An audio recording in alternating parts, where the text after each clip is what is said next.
The marble-floored banking hall in downtown Ouagadougou sparkled with air-conditioned sterility and colonial-era grandeur.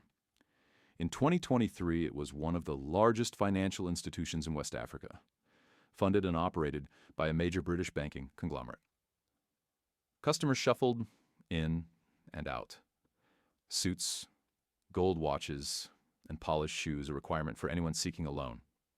Among them stood a man in simple civilian clothes, Captain Ibrahim Traoré, deliberately blending in, eyes scanning the surroundings.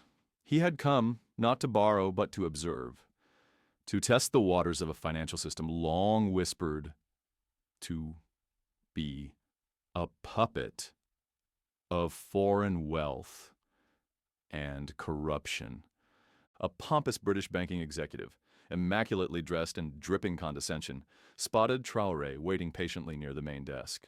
He approached, his voice sharp with disgust. "You apply for a loan. Don't waste our time, beggar. This institution doesn't fund dreams from the dirt." A nearby junior banker chimed in mockingly. "Somebody call security. This one looks like he's casing the place. Probably here to rob it." Traoré remained calm. "I need access to the institutional fund reports," he said, voice even and composed. The manager's eyes widened in offense. "Are you mad? You think we let people like you inspect our internal systems? Get out! Now!" Security guards rushed in and dragged Traoré toward the marble steps outside. Laughter followed. "Smartphones rose?" One voice yelled. "Look at the broke troublemaker getting bounced!" The video was online within minutes, labeled, "Street Rat Tries to Rob Bank." But unknown to all in that pristine hall, they had just insulted the president of Burkina Faso, the very man responsible for launching an anti-corruption probe that would soon crack their empire wide open. Inside the presidential offices that night, a different atmosphere loomed, one of silence and solemn determination. President Ibrahim Traoré, seated at the head of a long mahogany table, watched the viral video replay with icy calm. Around him, his cabinet sat still, awaiting his decision. "This bank is laundering colonial influence," he said, "and now they've exposed themselves. It's time to move." He gave the order. The National Anti-Corruption Task Force was mobilized. Financial intelligence officers were dispatched to gather years of data. Offshore accounts, illicit loans, unexplained capital flows. Meanwhile, the British executives remained blissfully unaware.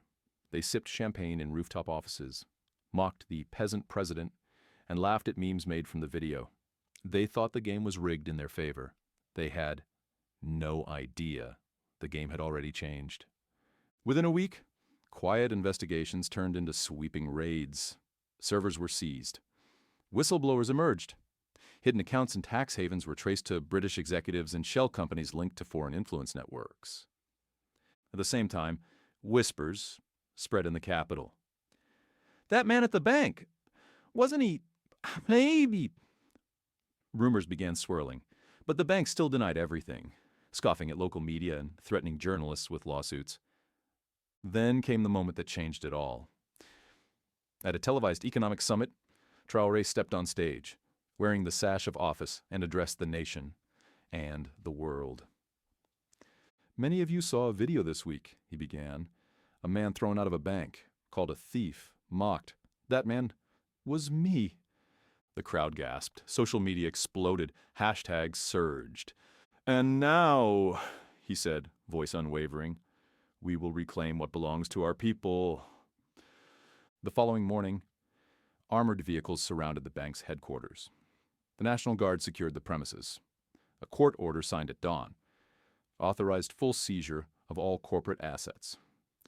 Inside, stunned British executives were escorted out in disgrace. Their protests fell on deaf ears. The same security guards who once dragged Traoré out now saluted him at the entrance.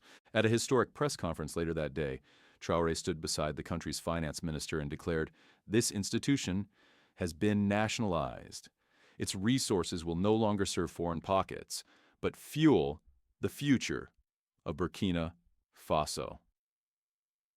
He announced the creation of the Youth Innovation Fund, transforming seized funds into capital for Burkina entrepreneurs and students. A new transparent financial system, powered by local governance, was unveiled. The public erupted in celebration. Streets filled with song and dance. Videos of Traoré's speech trended globally, praised by international observers and leaders alike. The World Bank issued a rare statement, applauding the effort, calling it a bold,